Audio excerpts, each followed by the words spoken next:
नमस्कार विद्यार्थियों, study 29 academy के एक और नए वीडियो में आप सभी का स्वागत है। आज हम कक्षा 8 हमारा राजस्थान किताब का 8वां अध्याय पढ़ेंगे, जिसका नाम है जन जागरण एवं सामाजिक सुरक्षा हेतु राजकीय प्रयास। तो इस पाठ को समझने के लिए वीडियो को शुरू से लेकर अंत तक देखें और अपना कोई सुझाव हो तो कमेंट बॉक्स में जरूर लिखें। हमारा अध्याय है जन जागरण एवं सामाजिक सुरक्षा हेतु राजकीय प्रयास। हमारा देश एक लोकतांत्रिक देश है, यानी लोकतांत्रिक शासन व्यवस्था को यहाँ पर अपनाया गया है। लोकतंत्र में सरकार अपने नागरिकों के लिए प्रत्येक स्तर पर लोक कल्याणकारी पहल करती है।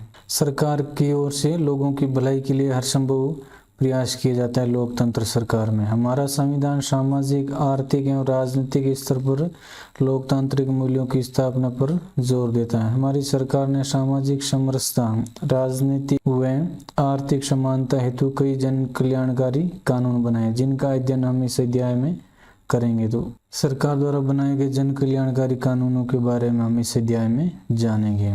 सबसे पहले हम जानते हैं भूदान आंदोलन एवं भूमि सुधार। प्राचीन काल से चली आ रही जमींदारी प्रथा के कारण भूमि स्वामित्व की विषमता एक विकराल समस्या के रूप में उभर कर आई। आजादी के बाद सरकार ने कानून बनाकर जमींदारी प्रथा को समाप्त कर दिया था, लेकिन कानूनों की आड़ में ही जमींदारों ने किसानों के पास उपजाऊ जमीन का हक होने से रोक दिया। जमीनी स्वामित्व की विषमताओं के कारण देश में कई जगह हिंसा की घटनाएं होने लगी। उसी समय विनोबा भावे ने 18 अप्रैल 1951 को तेलंगाना के एक छोटे से गांव तिरुचिरापल्ली में एक जमीन का टुकड़ा दान में देकर भूदान आंदोलन की शुरुआत की। तो भूदान आंदोलन की शुरुआत है वो विनोबा भावे द्वारा 18 अप्रैल 1951 को की जाती है। इस आंदोलन का मुख्य उद्देश्य जमीनी स्वामित्व की विषमता को दूर करना था। विनोबा भावे ने भूस्वामियों से उनकी कुल जमीन का 6वां हिस्सा दान में देने की अपील की। पूरे देश में इस आंदोलन को जनता का समर्थन मिला। भूदान में प्राप्त जमीन का लगभग 1/3 भाग का उपयोग समाज के वंचित वर्ग व आदिवासी भूमिहीनों में बांटने में किया गया। विनोबा भावे की अपील पर राजस्थान के नागौर जिले में भूदान प्रारंभ किया गया। राज्य सरकार ने ग्राम दान अधिनियम 1971 भी पारित किया। आज़ादी के समय राजस्थान की 75% जनसंख्या कृषि पर निर्भर थी। राज्य का आधे से ज्यादा भाग रेगिस्तानी व सूखा था। वर्तमान में विभिन्न नई औद्योगिक व आर्थिक शक्तियों के उदय व विकास के कारण राज्य की भूमि व कृषि पर निर्भरता कम हुई है। फिर भी कृषि भूमि व किसान राज्य की प्राथमिकता से सर्वोपरि है। राज्य सरकार ने भूमि विवादों में फंसी जनता को सस्ता, शीघ्र व सुलभ न्याय दिलाने की राजस्व मंडल की स्थापना की। राज्य सरकार ने राजस्थान काश्तकारी अधिनियम 1955 एवं राजस्थान भू राजस्व अधिनियम 1956 लागू किया। राज्य सरकार भूमि की गुणवत्ता सुधारने व पैदावार बढ़ाने के लिए सिंचाई सुविधाओं, नवीन कृषि तकनीकों आदि सुविधाओं के विस्तार हेतु लगातार प्रयासरत है। यानी सरकार भूमि सुधार, नवीन कृषि तकनीकों का उपयोग जनता तक पहुंचाने के लिए लगातार प्रयास कर रही है, ताकि किसान ज़्यादा से ज़्यादा कृषि उत्पादन कर सकें और अपनी आर्थिक स्थिति को और मजबूत कर सकें। आओ अभ्यास करें। भूमि सुधार कानून कौन कौन से बने, इसकी सूची बनाइए। भूमि सुधार आंदोलन से संबंधित जो ऊपर कानून बताए गए उन सब की सूची बनानी है। अब अस्पृश्यता उन्मूलन। आधुनिक भारत में राजा राम मोहन राय, ज्योतिबा फुले, रामास्वामी नायकर, महात्मा गांधी आदि ने जातिगत भेदभाव और असमानता को दूर करने का प्रयास किया। इसी तरह राजस्थान में भी स्वतंत्रता से पूर्व दयानंद सरस्वती, गोविंद गुरु, मामा बालेश्वर, हरिभाऊ उपाध्याय आदि समाज सुधारकों के नामों का उल्लेख किया जा सकता है, जिन्होंने सामाजिक भेदभाव को दूर करने हेतु प्रभावी प्रयास किए। समानता लोकतंत्र का आधार है, अतः भारत के प्रत्येक नागरिक को कानून के समक्ष समान माना गया है और सभी को कानून का समान संरक्षण प्राप्त है। अर्थात संविधान के अनुसार राज्य किसी भी व्यक्ति से धर्म, नस्ल, जाति, वर्ण, लिंग या जन्म के आधार पर भेदभाव नहीं करेगा। संविधान के अनुच्छेद 17 में छुआछूत, अस्पृश्यता को दंडनीय अपराध घोषित किया गया है। इन छुआछूत को भारतीय संविधान के अनुच्छेद 17 के तहत दंडनीय अपराध माना गया है। अस्पृश्यता उन्मूलन के लिए भारत सरकार ने नागरिक अधिकार संरक्षण अधिनियम 1955 लागू किया है। राजस्थान सरकार ने भी अस्पृश्यता अधिनियम 1955 को अपने यहाँ प्रभावशाली रूप से लागू किया। इसी तरह राजस्थान सरकार ने केंद्र सरकार द्वारा अनुसूचित जाति जनजाति अत्याचार निरोधक कानून 1989 को भी सख्ती से लागू किया, जिसमें दलितों के आर्थिक अधिकारों के संरक्षण हेतु विशेषकर उनकी जमीन पर अतिक्रमण करने वाले तथा उच्च वर्ग के लोगों द्वारा निजी जमीन से बेदखल करने वाले लोगों के खिलाफ कार्रवाई का प्रावधान है। वर्तमान में सामाजिक न्याय एवं अधिकारिता विभाग मुख्यतः शिक्षा, सामाजिक आर्थिक विकास, अनुसूचित जाति जनजाति, आर्थिक पिछड़ा वर्ग, अन्य पिछड़ा वर्ग, महिलाओं बच्चों आदि के कल्याण के कार्य करता है। यानी सामाजिक न्याय व अधिकारिता विभाग है वो समाज के प्रत्येक वर्ग के कल्याण के लिए प्रयासरत है। महिला शिक्षा एवं महिला सशक्तिकरण। पंडित जवाहरलाल नेहरू ने कहा था कि आप किसी भी राष्ट्र में महिलाओं की स्थिति को देखकर उस राष्ट्र की हालत बता सकते हैं। राजस्थान के संदर्भ में पंडित नेहरू का यह कथन बहुत ही प्रासंगिक हो जाता है। यहाँ के इतिहास में कई वीर महिलाओं की गाथाएं देखने को मिलती हैं, फिर भी राजस्थान के समाज में पितृसत्तात्मक मानसिकता, व्यवहार, रूढ़िगत मान्यताओं के चलते महिलाओं की स्थिति बहुत ही विचारणीय रही है। लिंगानुपात, साक्षरता, स्वास्थ्य, रोजगार आदि क्षेत्रों में राजस्थान की महिलाओं की स्थिति संतोषजनक नहीं थी। इसीलिए महिलाओं की स्थिति को सुधारना हमारी सरकार के लिए एक बड़ी चुनौती है। स्वतंत्रता के समय देश में महिला साक्षरता दर बहुत कम थी। स्वतंत्रता के बाद से ही विभिन्न प्रोत्साहन योजनाओं के माध्यम से महिला शिक्षा को बढ़ावा दिया गया, जिसके परिणाम स्वरूप जनगणना 2011 के आंकड़ों के अनुसार राजस्थान में महिला साक्षरता दर 52.12% है, जो सन 1951 में मात्र 2.51% थी। राजस्थान में 2011 की जनगणना के अनुसार जो जनसंख्या महिला साक्षरता का प्रतिशत है वो 52.12% है, जो 1951 के समय केवल 2.51% था। यानी शिक्षा के क्षेत्र में महिलाओं को प्रोत्साहन देने से साक्षरता दर बढ़ी है। महिलाओं का विकास और सशक्तिकरण राज्य सरकार की प्राथमिकता में है। सामाजिक और आर्थिक विकास की सभी धाराओं में महिलाओं की भूमिका को प्रोत्साहित करने के प्रयास सरकार द्वारा निरंतर किए जा रहे हैं। यानी सरकार अपनी तरफ से हमेशा प्रयासरत रहती है कि महिलाओं की भूमिका को प्रोत्साहन मिले, आगे बढ़ने के ज़्यादा से ज़्यादा मौके मिले। महिला सशक्तिकरण के लिए राज्य सरकार के प्रमुख प्रयास। महिला सशक्तिकरण के प्रयास के रूप में पहला था राज्य महिला आयोग का गठन। राज्य सरकार ने 15 मई 1999 को राजस्थान राज्य महिला आयोग का गठन किया।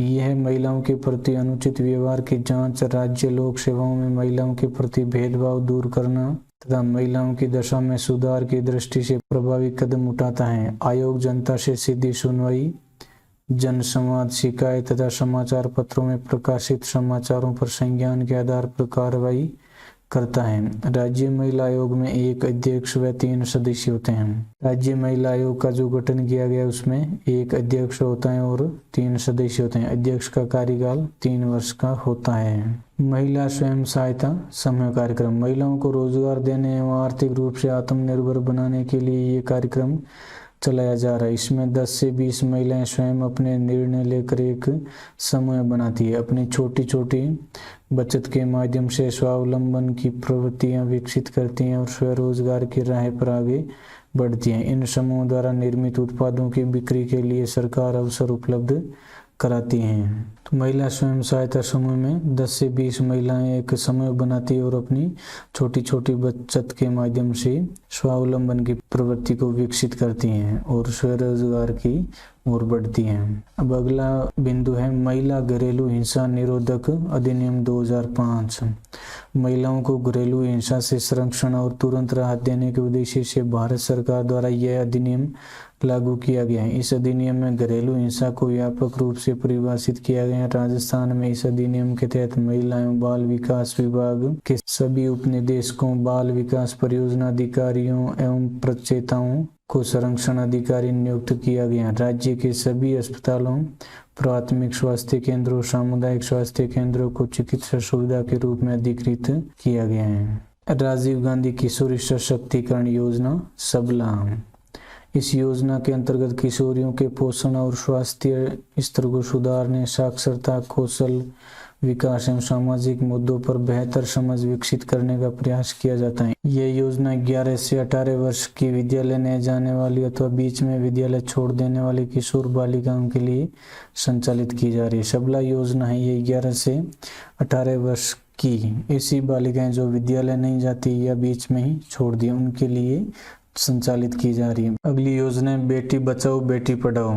बेटी बचाओ बेटी पढ़ाओ की शुरुआत वर्ष 2015 में देश भर में घटते बाल लिंगानुपात को ध्यान में रखकर की गई थी। यह महिला और बाल विकास मंत्रालय, स्वास्थ्य एवं परिवार कल्याण मंत्रालय तथा मानव संसाधन मंत्रालय की संयुक्त पहल है। इसके तहत कन्या भ्रूण हत्या रोकने, विद्यालय में लड़कियों की संख्या बढ़ाने, विद्यालय छोड़ने वालों की संख्या को कम करने, शिक्षा के अधिकार के नियमों को लागू करने और लड़कियों के लिए शौचालयों के निर्माण में वृद्धि करने जैसे उद्देश्य निर्धारित किए गए हैं। महिला सशक्तिकरण के लिए कुछ अन्य महत्वपूर्ण कानून भी विद्यमान हैं, जैसे हिंदू उत्तराधिकार, दत्तक ग्रहण एवं संरक्षण अधिनियम 1956 संशोधन 2005, दहेज निषेध अधिनियम 1961, बाल विवाह निषेध अधिनियम 1925 संशोधन 1986 व 2006। गतिविधि बालिका शिक्षा को बढ़ावा देने के लिए राज्य सरकार की प्रमुख योजनाओं की सूची बनाई है। इसके तहत सबसे पहली योजना तो बेटी बचाओ बेटी पढ़ाओ योजना, उसके अलावा साइकिल वितरण योजना, लैपटॉप वितरण योजना, गार्गी पुरस्कार आदि कई योजनाएं चलाई जा रही है जिनकी आप एक सूची बना सकते हैं। अगला बिंदु है मतदान प्रक्रिया। विद्यालय में बाल संसद के चुनाव हो रहे थे। सभी विद्यार्थी मतपत्र पर निशान लगाकर अपनी पसंद के कक्षा प्रतिनिधि का समर्थन कर रहे थे। तभी गीता शिक्षक से पूछती हैं कि गुरुजी, क्या विधानसभा और लोकसभा के लिए भी प्रतिनिधियों का चुनाव इसी तरह किया जाता है?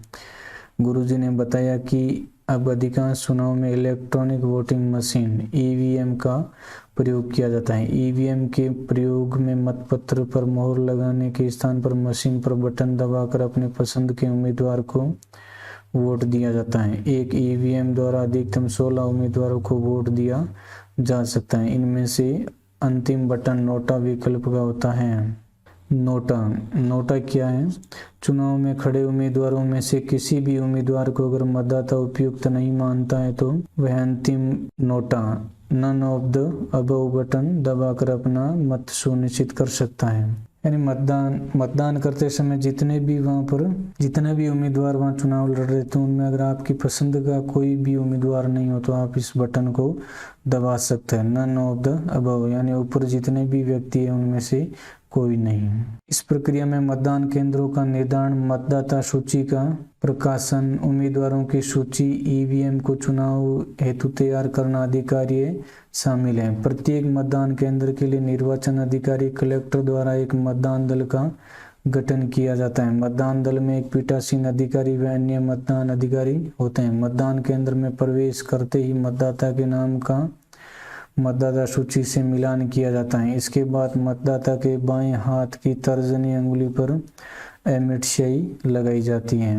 मतदाता रजिस्टर में उसके हस्ताक्षर करने के बाद मतदाता ईवीएम मशीन पर वोट डालने के लिए मतदान केबिन में प्रवेश करता है। वहां वह ईवीएम का बटन दबाकर गुप्त रूप से अपना वोट डालता है। इस प्रकार मतदान प्रक्रिया पूर्ण होती है। आजकल ईवीएम के साथ वीवीपीएटी का भी उपयोग किया जाता है। संबंधित रिटर्निंग अधिकारी अपने सम्मुख उम्मीदवार या उसके प्रतिनिधि की उपस्थिति में ईवीएम के मतों की गणना करवाता है तथा परिणाम की घोषणा करता है।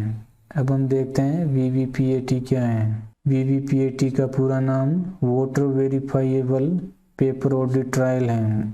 ये एक प्रिंटर युक्त है। इसको ईवीएम के बैलेट यूनिट व कंट्रोल यूनिट से जोड़ा जाता है। मतदान होते ही प्रिंटर द्वारा एक बैलेट पर्ची प्रिंट होती है जिस पर उम्मीदवार का क्रमांक, नाम व चुनाव चिन्ह अंकित होता है। यह पर्ची 7 सेकंड तक एक पारदर्शी बॉक्स में मतदाता को दिखाई देती है। उसके बाद पर्ची प्रिंटर के ड्रॉप बॉक्स में चली जाती है। बीप की आवाज़ सुनाई देती है। इस प्रकार मतदान की प्रक्रिया पूर्ण होती है।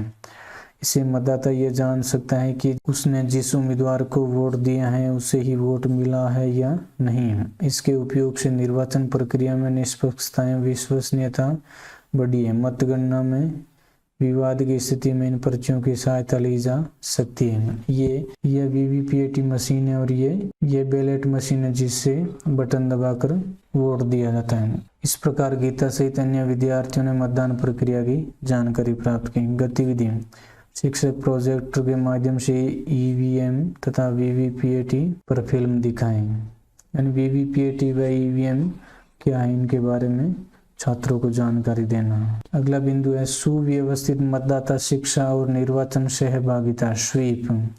मतदाताओं, नागरिकों और निर्वाचकों को निर्वाचन प्रक्रिया के बारे में प्रशिक्षित करने एवं उनकी सहभागिता बढ़ाने हेतु निर्वाचन विभाग द्वारा बहुमुखी कार्यक्रम को सुव्यवस्थित मतदाता शिक्षा और निर्वाचन सहभागिता कहते हैं। इस कार्यक्रम के दो मुख्य उद्देश्य हैं: सूचित मतदान, निष्पक्ष व नीतिपरक मतदान। सूचित मतदान यानी जागरूकता के साथ मतदान। पहले शब्द का अर्थ है निष्पक्ष व नीतिपरक मतदान और दूसरे का है जागरूकता के साथ मतदान। किसी के बहकावे में या ऐसे लालच में आकर मतदान नहीं देना, एकदम निष्पक्षता के साथ वोट देना। अगला है सूचना का अधिकार, राइट टू इन्फॉर्मेशन। कभी कभी समाज के विभिन्न वर्गों व सामाजिक संगठनों द्वारा किसी खास कानून को बनाने के लिए सरकार से मांग की जाती है।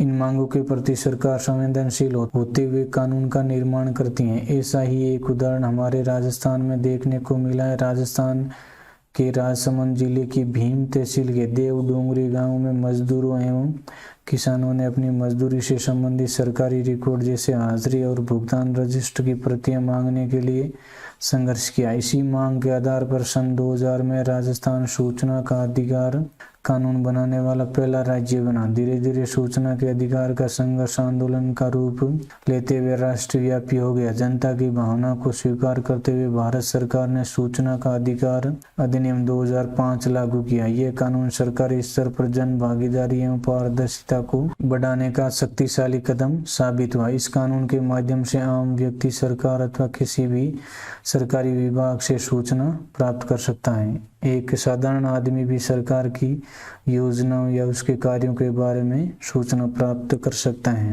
ये अधिकार जनता को सूचना का अधिकार अधिनियम 2005 के तहत दिया गया है। अब है निःशुल्क और अनिवार्य बाल शिक्षा का अधिकार अधिनियम। शिक्षा को सरल एवं सुलभ बनाने के उद्देश्य से भारत सरकार द्वारा यह अधिनियम सन 2009 में बनाया गया। इसी तरह राजस्थान सरकार ने राजस्थान निःशुल्क एवं अनिवार्य बाल शिक्षा अधिनियम 2010 बनाया, जो 1 अप्रैल 2011 से लागू हुआ। इस अधिनियम में 6 से 14 आयु वर्ग के बच्चों को निःशुल्क एवं अनिवार्य प्रारंभिक शिक्षा 1 से 8 तक का प्रावधान किया गया है।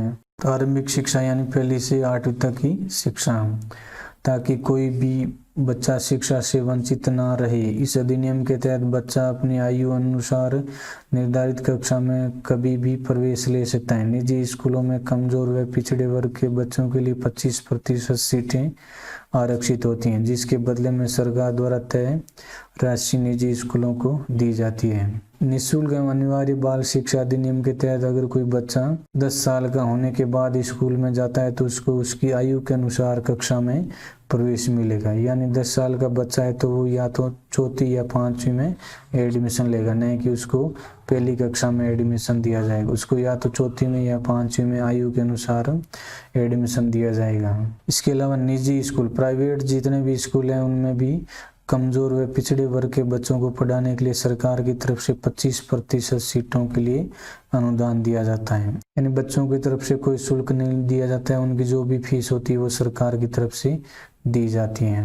बाल अधिकार, बच्चों के लिए अधिकार। 20 नवंबर 1989 को संयुक्त राष्ट्र की आम सभा द्वारा बाल अधिकार समझौते को पारित किया गया था। बाल अधिकार समझौता ऐसा पहला अंतर्राष्ट्रीय समझौता है जो सभी बच्चों के नागरिक, सांस्कृतिक, सामाजिक, आर्थिक एवं राजनीतिक अधिकारों को मान्यता देता है। इस बाल अधिकार समझौते पर भारत ने 1992 में हस्ताक्षर कर अपनी प्रतिबद्धता व्यक्त की है। बच्चों के ये अधिकार 4 मूल सिद्धांतों पर आधारित हैं।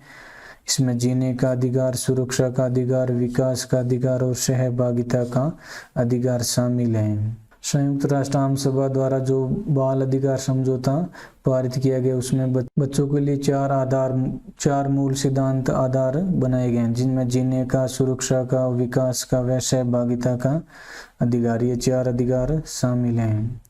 अब आओ अभ्यास करें। आपके विचार से कौन कौन से बाल अधिकार होने चाहिए, सूची बनाइए। एक बालक के तौर पर आपके क्या क्या अधिकार होने चाहिए, उसकी आपको एक सूची बनानी है। राज्य बाल अधिकार संरक्षण आयोग एवं राजस्थान राज्य बाल संरक्षण समिति बाल संरक्षण के मुद्दों को सामुदायिक स्तर पर क्रियान्वित व जागरूकता हेतु कार्य करती हैं। अगला बिंदु है चाइल्ड हेल्पलाइन। राज्य में कठिनाइयों से घिरे, पीड़ित, उपेक्षित, लावारिस, देख रेख और संरक्षण की जरूरत वाले बच्चों के लिए 24 घंटे निःशुल्क आपातकालीन सेवा पहुंच सेवा 1098 टोल फ्री टेलीफोन सेवा संचालित की जा रही है। राजस्थान में बाल संरक्षण की चुनौतियां जैसे बाल विवाह, कन्या भ्रूण हत्या, बाल लिंगानुपात, बाल श्रम, कुपोषण आदि के उन्मूलन एवं सुधार के लिए राज्य सरकार प्रयासरत है। इन सभी घटनाओं से संरक्षण के लिए बच्चों को सरकार की तरफ से पूर्ण रूप से सहायता प्रदान करने का हमेशा प्रयास किया जाता है। यह भी जाने राजस्थान संपर्क पोर्टल।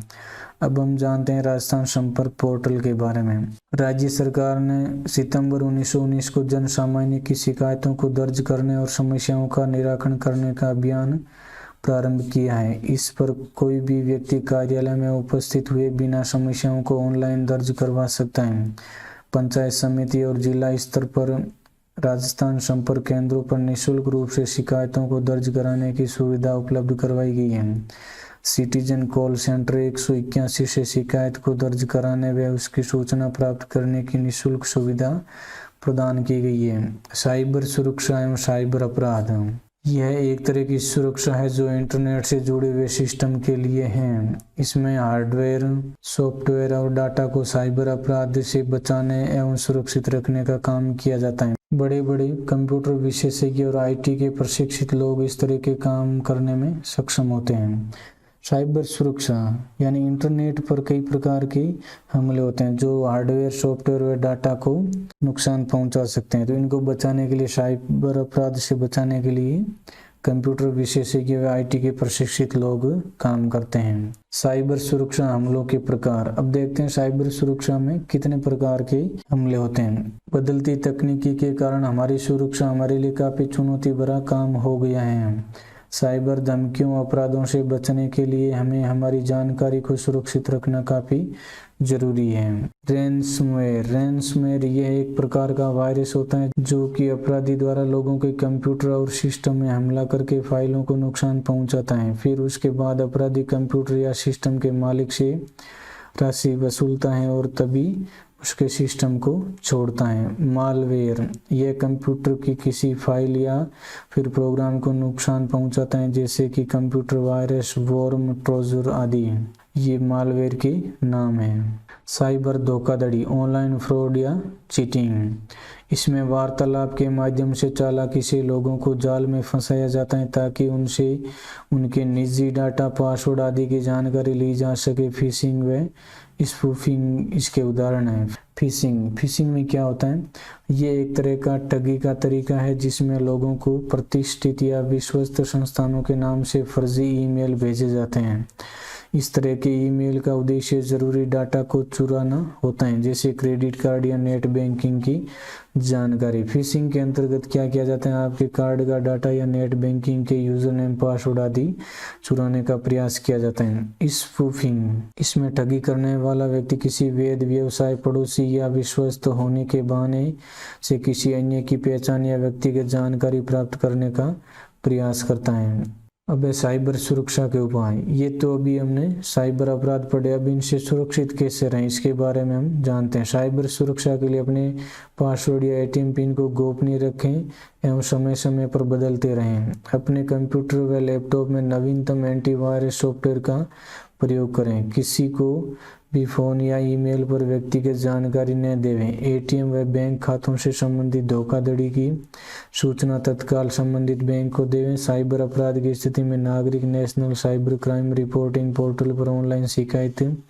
दर्ज करवा सकते हैं। सबसे पहले तो हमें अपने एटीएम आदि के पासवर्ड व पिन गोपनीय रखने हैं। अगर ऐसा होता है कहीं से ये डाटा लीक भी हो जाते हैं तो सबसे पहले हमें उनको लॉक करवाना चाहिए। एटीएम हो चाहे आपका बैंक खाता हो, उसको आप तुरंत लॉक करवा दें और ये सुविधा हर बैंक लगभग आपको उपलब्ध करवाता है। और ऐसी स्थिति में आपको national cyber crime report portal पर ऑनलाइन शिकायत भी दर्ज करवा देनी है। वर्तमान समय में इस राज्य के विकास के लिए ऐसे कई प्रकार के राज्य के प्रयासों की पहल की जा रही है, जिसके फलस्वरूप महिलाओं की स्थिति में सुधार हो रहा है। महिला सशक्तिकरण के लिए अनेक कार्यक्रम चलाए जा रहे हैं। प्रत्येक नागरिक को ये एहसास दिलाने के लिए कि उसका मत देश के लिए महत्वपूर्ण है, स्वीप व मतदाता जागरूकता अभियान चलाया गया। समस्त वर्गों के कार्य के प्रति जवाबदेही हेतु सूचना का अधिकार तो बच्चों की निःशुल्क एवं अनिवार्य शिक्षा का कानून बेहतरी के